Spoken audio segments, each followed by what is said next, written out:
Hello students, welcome to VV Lakshmi classes. మనం inter first year మ్యాథ్స్లో chapter 2 అయినటువంటి relations and functions అనే topic నేర్చుకుంటున్నాం కదా. ఈరోజు ఎక్సర్సైజ్ 2Dలోని ఫస్ట్ రోమన్లో 1 to 5 ప్రాబ్లమ్స్ అనేవి ఎలా సాల్వ్ చేయాలో నేర్చుకుందాం. ఓకేనా? Let's start the class. చూడండమ్మా, ఫస్ట్ రోమన్ ఫస్ట్ ప్రాబ్లం ఏమిచ్చారు ఇక్కడ?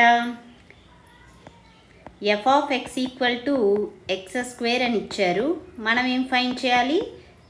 f of 1.1 minus f of 1 by 1.1 minus 1 find చేయాలి. ఓకేనా? So f of x equal to x square కదా. First f of 1.1 value find చేయండి. x ప్లేస్లో 1.1 సబ్స్టిట్యూట్ చేయండి. 1.1 whole square అంటే ఏంటి? 1.1 ఇంటూ 1.1. పాయింట్స్ వదిలేసి 11 ఇంటూ 11 చేస్తే వస్తుంది 121. సో ఇక్కడ ఒక డిజిట్ ముందు పాయింట్, ఇక్కడ ఒక డిజిట్ ముందు పాయింట్ కాబట్టి సో ఇక్కడ 2 డిజిట్స్ ముందు వస్తుంది. సో వాల్యూ ఏంటి? 1.21 వస్తుంది. అదేవిధంగా f of 1 వాల్యూ ఫైండ్ చేయండి. x ప్లేస్లో 1 సబ్స్టిట్యూట్ చేయండి. 1 స్క్వేర్ అంటే 1. ఓకేనా? నా ఇప్పుడు మనం ఏం ఫైండ్ చేయాలో ఆ వాల్యూ కన్సిడర్ చేయండి. f of 1.1 minus f of 1 by 1.1 minus 1. f of 1.1 అంటే ఏంటి? 1.21 వచ్చింది. మైనస్ f of 1 అంటే వాల్యూ ఏమొచ్చింది? 1 బై 1.1 మైనస్ 1 చేయండి, ఏమవుతుంది? 0.1. ఓకే. అండ్ అదేవిధంగా 1.21 మైనస్ 1 ఏమొస్తుంది? 0.21. ఓకేనా? 0.21 బై 0.1. సో ఈ విధంగా పాయింట్స్ సింప్లిఫై చేయడం రాకపోతే కనుక ఇక్కడ న్యూమరేటర్ చూడండి, ఎన్ని డిజిట్స్ ముందు పాయింట్ ఉంది? 2 డిజిట్స్. ఇక్కడ డినామినేటర్లో 1 డిజిట్ ముందు. సో ఇక్కడ న్యూమరేటర్లోనే ఎక్కువ డిజిట్స్ ఉన్నాయి కాబట్టి 2 డిజిట్స్ అంటే 100 తోటి. ఓకే. న్యూమరేటర్ని డినామినేటర్ని 100తో మల్టిప్లై చేయండి, ఏమవుతుంది? 21/10 వస్తుంది. ఓకే. ఇప్పుడు 21/10 అంటే ఏం రాయొచ్చు? 2.1 అని రాయొచ్చు. ఓకే. సో మీకు డైరెక్ట్గా డివైడ్ చేయడం రాకపోతే కనుక డిజిట్స్ని టెన్స్తో మల్టిప్లై చేసి ఈ విధంగా తీసుకురండి. ఓకేనా? దేర్ఫోర్ వాల్యూ ఏమొచ్చిందమ్మా? f of 1.1 minus f of 1 by 1.1 minus 1 is equal to 2.1. ఓకేనా? నెక్స్ట్ ప్రాబ్లం చూడండి, ఏమంటున్నారు? Find the domain of the function f of x. So ఇక్కడ ఫంక్షన్ ఇచ్చారు. ఏమిచ్చారు? గివెన్ దట్ ఇచ్చింది రాయండమ్మా. First given that f of x is equal to x square plus 2x plus 1 by x square minus 8x plus 12. So domain అంటే ఏంటి? x యొక్క ఏ values దగ్గర మనం f of xని డిఫైన్ చేయగలమో అవి డొమైన్లోకి వస్తాయి. అయితే ఈ విధంగా ఫ్రాక్షన్స్ ఉన్నప్పుడు ఎప్పుడు కూడా డినామినేటర్ అనేది నాన్ జీరో ఉండాలి. ఓకే. డినామినేటర్ ఏమవ్వాలి? ఎఫ్ అనేది డిఫైన్ అవ్వాలి అంటే డినామినేటర్ అనేది నాన్ జీరో అయి ఉండాలి. అంటే ఇక్కడ X square minus 8x plus 12 అనేది ఏంటి? నాన్ జీరో వాల్యూస్ దగ్గరే. Suppose if X square minus 8x plus 12 అనేది 0 అయిందనుకోండి, అప్పుడు ఎఫ్ డిఫైన్ అవ్వదు కదా. సో ఎక్స్ వాల్యూస్ ఫైండ్ చేయండి, ఏవొస్తాయి? ఎక్స్ స్క్వేర్ 12 అంటే ఏ విధంగా రాయొచ్చు? 6 ఇంటూ 2 కదా. 6 ప్లస్ 2 చేసిన 8 వస్తుంది కదా. అంటే 8xని minus 6x minus 2x plus 12 is equal to 0 అని రాయొచ్చు. ఇప్పుడు ఎక్స్ స్క్వేర్ మైనస్ 6xలోంచి ఎక్స్ కామన్ తీయండి, ఏమవుతుంది? X into x minus 6 minus 2x plus 12లోంచి మైనస్ 2 కామన్ తీయండి, ఏమవుతుంది? Minus 2 into x minus 6 equal to 0. ఇప్పుడు ఈ 2 టర్మ్స్లో ఎక్స్ మైనస్ 6 అనేది కామన్గా ఉంది. సో ఎక్స్ మైనస్ 6 అనేది కామన్ తీస్తే ఏముంటుంది? X minus 6 into x minus 2 equal to 0. అంటే ఇక్కడ x minus 6 equal to 0 or x minus 2 equal to 0. That means x equal to 6 or x equal to 2. So ఈ denominator అనేది ఏ values దగ్గర 0 అవుతుంది? X equal to 6 and x equal to 2 దగ్గర 0 అవుతుంది. అంటే ఏం చెప్పొచ్చు?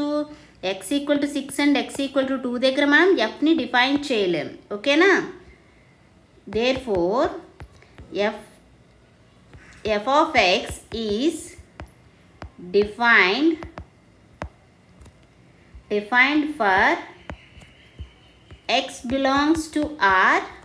సో ఎక్స్ అనేది ఏ రియల్ నెంబర్ తీసుకున్నా మనం ఎఫ్ ఆఫ్ ఎక్స్ని డిఫైన్ చేయొచ్చు ఎక్సెప్ట్ 6 and 2 దగ్గర తప్ప. ఓకేనా, అంటే మైనస్ సెట్ ఆఫ్ 2, 6. ఎందుకు డిఫైన్ చేయలేము 2, 6 దగ్గర? 2, 6 దగ్గర డినామినేటర్ అనేది 0 అవుతుంది. డినామినేటర్ 0 అయితే ఫంక్షన్ డిఫైన్ చేయలేం కదా. సో అందుకు ఎక్స్ అనేది ఏ రియల్ నెంబర్ తీసుకున్నా మనం ఫంక్షన్ని డిఫైన్ చేయొచ్చు ఎక్సెప్ట్ 2, 6. దేర్ఫోర్ డొమైన్ ఏమవుతుంది? Domain of F is equal to real number set minus set of 2, 6. ఓకేనా, అర్థమైందా? సో ఇక్కడ ఫ్రాక్షన్ అనేది ఇచ్చారు అంటే డినామినేటర్ అనేది నాన్ జీరో అయ్యి ఉండాలి. అంటే డినామినేటర్ ఎక్కడైతే 0 అవుతుందో ఆ వాల్యూస్ అనేవి డొమైన్లో ఉండవు. ఓకే, గుర్తుపెట్టుకోండి. నెక్స్ట్ ప్రాబ్లం చూడండి. ఇక్కడ ఏమంటున్నారు? Find the domain and range of the real function f defined by f of x equal to square root of x minus 1. So ఇక్కడ ఫంక్షన్ ఏ విధంగా డిఫైన్ చేశారమ్మా? F of x is equal to square root of x minus 1 అని define చేశారు. Square root అనేది మనం ఎప్పుడు define చేయగలం? నాన్ నెగిటివ్ నెంబర్స్కే కదా. Okay, so square root of x minus 1 is defined for x minus 1 greater than or equal to 0. Okay, square root ఎప్పుడు కూడా నాన్ నెగిటివ్కే డిఫైన్ చేయగలం కాబట్టి ఎక్స్ మైనస్ 1 అనేది greater than or equal to 0 ఉండాలి. So x minus 1 అనేది greater than or equal to 0 అంటే ఏమవుతుంది? X greater than or equal to 1 అంటే ఎక్స్ అనేది ఏ సెట్లో ఉంటుంది? క్లోజ్డ్ ఇంటర్వల్ 1, ఇన్ఫినిటీలో ఉంటుంది. ఓకేనా, అర్థమవుతుందమ్మా? క్లోజ్డ్ ఇంటర్వెల్ డెఫినేషన్ గుర్తు చేసుకోండి. క్లోజ్డ్ ఇంటర్వెల్ ఏ, ఇన్ఫినిటీ అంటే ఎలిమెంట్స్ ఏ విధంగా ఉంటాయంటే ఈ ఇంటర్వెల్లో ఉండేవన్నీ కూడా రియల్ నెంబర్స్. కండిషన్ ఏం సాటిస్ఫై అవుతుంది? X greater than or equal to a అయ్యే విధంగా ఉంటాయి. ఓకేనా, సో అదేవిధంగా ఇక్కడ x greater than or equal to 1 and x అనేది రియల్ నెంబరు కాబట్టి మనం ఏం చెప్పొచ్చు? ఇంటర్వెల్ క్లోజ్డ్ ఇంటర్వెల్ 1, ఇన్ఫినిటీ అని చెప్పొచ్చు. సో ఎక్స్ అనేది మన ఇన్పుట్ అనేది ఏ సెట్లో తీసుకున్నామో ఆ సెట్టే కదా డొమైన్ అవుతుంది. అంటే ఇక్కడ డొమైన్ ఆఫ్ ఎఫ్ ఏమవుతుంది? Domain of F equal to closed 1, infinity అవుతుంది. సో ఇక్కడ డొమైన్లోని ఎలిమెంట్స్ ఏ విధంగా ఉన్నాయి? Closed 1, infinity. అంటే నువ్వు డొమైన్లో ఏదైనా ఎలిమెంట్ తీసుకుంటే క్లోజ్డ్ 1, ఇన్ఫినిటీ అంటే అది ఏ విధంగా ఉంటుంది? X greater than or equal to 1 అయ్యే విధంగా ఉంటుంది. X greater than or equal to 1 అంటే -1 యాడ్ చేయండి. X minus 1 greater than or equal to 1 - 1 అంటే 0 అవుతుంది. Both sides square root apply చేస్తే square root of x minus 1 greater than or equal to 0. Square root of x minus 1 అంటే ఏంటి value? F of x వాల్యూనే కదా. F of x అనేది greater than or equal to 0 వచ్చింది. అంటే F of x అనేది ఏ సెట్లో ఉంటుంది? F of x belongs to closed 0, ఇన్ఫినిటీలో ఉంటుంది. అగైన్ ఇది కూడా ఈ closed a, infinity definition. X greater than or equal to a అయ్యే విధంగా ఏదైనా రియల్ నెంబర్ ఉంటే అవన్నీ క్లోజ్డ్ ఏ, ఇన్ఫినిటీలో ఉంటాయి. అంటే ఇక్కడ కూడా ఎఫ్ ఆఫ్ ఎక్స్ అనేది greater than or equal to 0 అవుతుంది. సో అంటే ఎఫ్ ఆఫ్ ఎక్స్ అనేది ఏ సెట్లో ఉంటుంది? క్లోజ్డ్ 0, ఇన్ఫినిటీలో ఉంటుంది. ఓకేనా, సో మనకి రేంజ్ ఆఫ్ ఎఫ్ అంటే ఏం తెలుసు? రేంజ్ ఆఫ్ ఎఫ్ అంటే డెఫినేషన్ ఏంటి? Set of all F of X such that X belongs to domain. Domain ఏంటి ఇక్కడ? Closed 1, infinity. సో ఈ విధంగా తీసుకుంటే ఎఫ్ ఆఫ్ ఎక్స్ అనేది ఏ సెట్లో ఉంది? Closed 0, infinity. So this is the range of F. ఓకేనా, అర్థమైంది కదా? నెక్స్ట్ ప్రాబ్లం చూడండి. ఇక్కడ ఏమంటున్నారు? Find the domain and range of real function f defined by f of x equal to modulus of x minus 1. So ఇక్కడ ఏ విధంగా define చేశారు? Given that F of x is equal to modulus of x minus 1. And మనకేం తెలుసు? ఇక్కడ modulus definition తెలుసా? We know that modulus of x అంటే ఏ విధంగా ఉంటుందమ్మా వాల్యూ? ఎక్స్ అనేది greater than or equal to 0 అయితే మాడ్యులస్ ఎక్స్ ఎక్స్ అవుతుంది. ఎక్స్ లెస్ దెన్ 0 అయితే మాడ్యులస్ ఎక్స్ మైనస్ ఎక్స్ అవుతుంది. ఓకేనా, అంటే ఆల్వేస్ ఎప్పుడు కూడా మాడ్యులస్ ఎక్స్ అనేది greater than or equal to 0నే ఉంటుంది. ఓకేనా, చూడండి మీరు ఏదైనా రియల్ నెంబర్ తీసుకోండి. 2 అనేది ఒక రియల్ నెంబరు. 2 అనేది గ్రేటర్ దెన్ 0 కాబట్టి మాడ్యులస్ 2 ఏమవుతుంది? ఎక్స్ గ్రేటర్ దెన్ 0 అయినప్పుడు మాడ్యులస్ ఎక్స్ ఏంటి ఎక్స్ కదా, అంటే మాడ్యులస్ 2 అవుతుంది. 2 గ్రేటర్ దెన్ 0 అంటే మాడ్యులస్ 2 గ్రేటర్ దెన్ 0. అదే మీరు -2 తీసుకుంటే -2 బిలాంగ్స్ టు ఆర్. సో -2 అనేది ఏంటి less than 0. X less than 0 అయినప్పుడు మాడ్యులస్ ఎక్స్ ఏమవుతుంది -x. ఆ విధంగా మాడ్యులస్ -2 ఏమవుతుంది -2 లెస్ దెన్ 0 కదా, అంటే -2 +2 అవుతుంది. ఇది కూడా గ్రేటర్ దెన్ 0. సో మీరు రియల్ నెంబర్ ఏది తీసుకున్నా ఖచ్చితంగా మాడ్యులస్ అనేది ఆల్వేస్ పాజిటివ్ ఉంటుంది. అయితే మాడ్యులస్ ఎక్స్ అనేది ఏ విధంగా ఉందో మాడ్యులస్ x - 1 డెఫినిషన్ రాయండి. ఏమవుతుంది x - 1 greater than or equal to 0 అయితే మాడ్యులస్ x - 1 ఏమవుతుంది x - 1 అవుతుంది. x - 1 greater than or equal to 0 అంటే ఏం రాయొచ్చు x greater than or equal to 1 కదా, అంటే x greater than or equal to 1 అయినప్పుడు మాడ్యులస్ x - 1 ఏమవుతుంది x - 1 అవుతుంది. అదేవిధంగా x లెస్ దెన్ 0 అయితే మాడ్యులస్ x ఏమవుతుంది -x. ఆ విధంగా x - 1 లెస్ దెన్ 0 అయితే మాడ్యులస్ ఆఫ్ x - 1 ఏమవుతుంది -x - 1. అండ్ ఇక్కడ x - 1 లెస్ దెన్ 0 అంటే ఏం రాయొచ్చు x లెస్ దెన్ 1 అని రాయొచ్చు. సో డెఫినేషన్ ఏమైంది x లెస్ దెన్ 1 అయినప్పుడు modulus of x - 1 -x - 1. Okay, so ఇప్పుడు మీరు అబ్జర్వ్ చేస్తే x అనేది ఏదైనా రియల్ నెంబర్ తీసుకోండి, మనం మాడ్యులస్ x - 1 అనేది డిఫైన్ అవుతుంది కదా. x greater than or equal to 1 ఏ రియల్ నెంబర్ తీసుకున్న అవుతుంది, ఈక్వల్ టు 1 తీసుకున్నప్పుడు డిఫైన్ చేయగలం, ఆ విధంగా లెస్ దెన్ 1 తీసుకున్న డిఫైన్ చేయగలం. Therefore modulus x - 1 is defined for every real number for every x belongs to r. So input అనేది మనం ఏ రియల్ నెంబర్ తీసుకున్నా సరే x - 1 మాడ్యులస్ x - 1 అంటే ఏంటి f(x)ని డిఫైన్ చేయగలుగుతున్నాం. దేర్ఫోర్ డొమైన్ ఆఫ్ f ఏమవుతుంది domain of f is equal to real number set అవుతుంది. ఓకేనా, అర్థమైందా?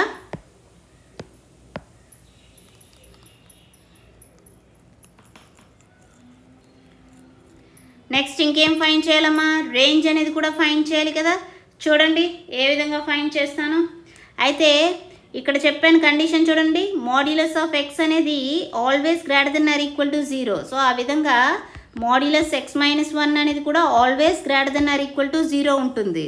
So that implies modulus of x - 1 అంటే ఏంటి f(x) వాల్యూనే కదా, f(x) వాల్యూ అనేది greater than or equal to 0 ఉంది. సో దేర్ఫోర్ f(x) అనేది ఏ సెట్లో ఉంటుంది belongs to closed, equal to కూడా ఉంది కాబట్టి క్లోజ్డ్ వచ్చింది, క్లోజ్డ్ 0, ఇన్ఫినిటీ అవుతుంది. దేర్ఫోర్ రేంజ్ ఆఫ్ ఎఫ్లో ఎలిమెంట్స్ ఏంటి f(x) ఫామ్లో ఉంటాయి అండ్ అవన్నీ కూడా ఏ సెట్లో ఉన్నాయి క్లోజ్డ్ 0, ఇన్ఫినిటీ కాబట్టి రేంజ్ అనేది క్లోజ్డ్ 0, ఇన్ఫినిటీ అవుతుంది. ఓకే, నెక్స్ట్ ప్రాబ్లం చూడండి. సో ఇక్కడ ఏమంటున్నారమ్మా f అనేది ఏ విధంగా డిఫైన్ చేశారు, given that f is equal to set of order pairs ఏ విధంగా ఉన్నాయి x(x2 / 1 + x2) such that x belongs to r. x అనేది ఏంటి రియల్ నెంబర్ అండ్ ఇక్కడ ఏమంటున్నారు f అనేది function from r into r and f is function from r into r అంటున్నారు. అయితే మనం ఏం ఫైండ్ చేయాలి రేంజ్ ఆఫ్ f అనేది ఫైండ్ చేయాలి.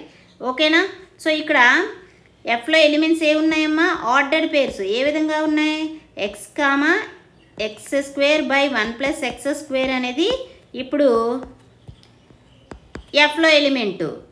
మనం ఫంక్షన్ డెఫినేషన్ చెప్పుకున్నప్పుడు ఏం చెప్పుకున్నాం a, b అనేది ఆర్డర్ పేర్ ఎఫ్లో ఉంటే గనక ఏ విధంగా రాయొచ్చు f(a) = b అని రాయొచ్చు కదా. సో అదేవిధంగా ఇక్కడ ఏం రాయొచ్చు f(x) is equal to x2 / 1 + x2 అని రాయొచ్చు. ఓకేనా, అర్థమైంది కదా. f(x) వాల్యూ ఈ విధంగా ఉంది. ఇప్పుడు రేంజ్ ఫైండ్ చేద్దాం. x అనేది ఎక్కడ ఉంటుంది రియల్ నెంబర్ ఇచ్చారు కదా, x అనేది రియల్ నెంబర్ తీసుకోవాలి. x2 అనేది ఏమవుతుంది స్క్వేర్ టర్మ్ ఎప్పుడు ఆల్వేస్ పాజిటివ్ ఉంటుంది కాబట్టి x2 అనేది greater than or equal to 0 అవుతుంది. బోత్ సైడ్స్ 1 యాడ్ చేయండి ఏమవుతుంది 1 + x2 greater than or equal to 0. So ఇక్కడ x2 అనేది greater than or equal to 0 and అదేవిధంగా 1 + x2 greater than or equal to 0 కాబట్టి టోటల్ టర్మ్ కూడా greater than or equal to 0 అవుతుంది. చూడండి, ఆల్సో 1 + x² అనేది గ్రేటర్ దెన్ x² అవుతుంది. అవుతుందా లేదా చూడండి. 1 + 2 గ్రేటర్ దెన్ 2 ఏనా? ఏ విధంగా 3 గ్రేటర్ దెన్ 2. సో ఆ విధంగా ఎప్పుడైతే 1 యాడ్ చేస్తున్నామో అది ఇంక్రీజ్ అవుతుంది value. So 1 + x² greater then x² అయ్యింది.